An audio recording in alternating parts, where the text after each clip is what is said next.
Which came first, the chicken or the egg? Well, we may not know the answer to that question. We do know that the life cycle circles between the chicken and the egg.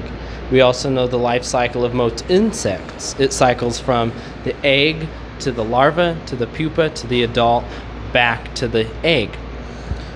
We also know, when taking a very simple look at things, that most plants circle between the seed and the plant itself.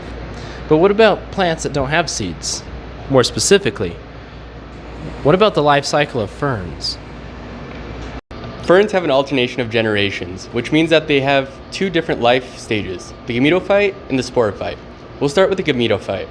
The gametophyte is a haploid structure of the fern, which means that it only has one copy of each chromosome. When we think of a fern, we don't usually imagine the gametophyte, and looking at a fern, we probably don't see them either.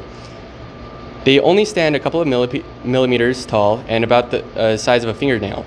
The gametophyte develops two structures, the antheridium and the archegonium. The antheridia produce numerous sperm through mitosis. This is the male structure of the fern. The female structure is called the archegonium. Each archegonium produces one egg, again through mitosis, meaning it still remains haploid. When the environment becomes moist, the antheridium will release their sperm. The sperm will then use the water to swim and move around. They swim through the film of water and make their way to the female egg, where fertilization occurs.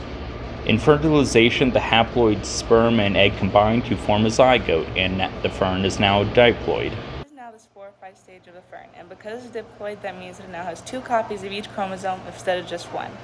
From a zygote, a mature fern plant will grow. This mature stage of the fern plant is usually what we see when we look at a fern plant. This mature sporophyte will produce sporangium. Collections of these sporangia are called sorus, and they can be found on the underside of a fern leaf. Each of these sporangia produces numerous spores by meiosis. When these spores land on a moist, habitable surface, they will germinate and grow into new gametophytes. In the infamous words and veracious words of Dr. Ian Malcolm, life finds a way. And this was the way for plant reproduction for quite a long time.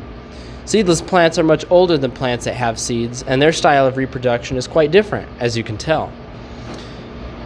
It was life finding a way that gave rise to seed plants, mainly because of the limitations that ferns and other seedless plants have, mainly the need for water. Starting with the haploid gametophyte, it produces the antheridium and the archegonium, which produce the sperm and the eggs. The sperm swim to the egg through water to fertilize it, where it will produce a sporophyte that grows into the recognized fern plants. And then these fern plants produce the sporangium, which produce spores that will engender the next line of gametophytes. And so the life cycle of a fern cycles between the sporophyte and the gametophyte. It's a little wordier than the chicken and the egg, but it's just as, if not much more fascinating. Thank you for watching.